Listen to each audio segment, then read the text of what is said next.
So if you don't mind, Tonic, I'm going to go ahead and hit Go that for it. in about Go 60 for it. seconds. Hold on. And here comes the hot part, buddy. I want to talk about relationships for just a second. Ooh. Last week was a rough week for me. Not in my relationships. My relationships are fine. But professionally, in terms of the relationships I was working with, it was rough. And so I wanted to take 60 seconds today live for whoever's listening to listen that you need to take care of you in order to be a we. If I have two halves that aren't whole, you cannot have a whole together.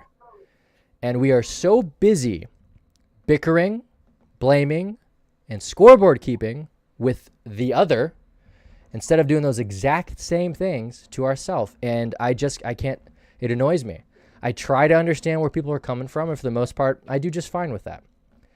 But my God, you need to look in the mirror sometimes and say, how is my communication?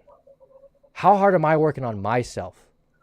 How hard am I taking care of, how am I working on my body, on my mind, on my education, on my communication, on my love languages in terms of what you give to other people? How often do you look in the mirror and say, what am I doing in my relationships? Not just your intimate relationships, but any relationships, your friends, your family, your coworkers.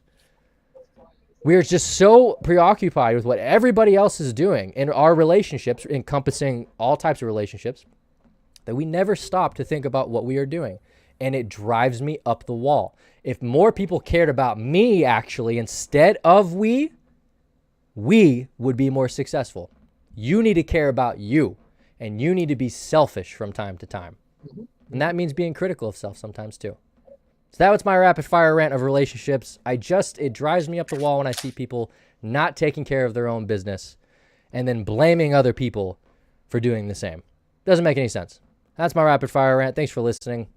Maybe you agree, maybe you don't. Whatever. It's fine. Okay. Great. Last thing we do on this show is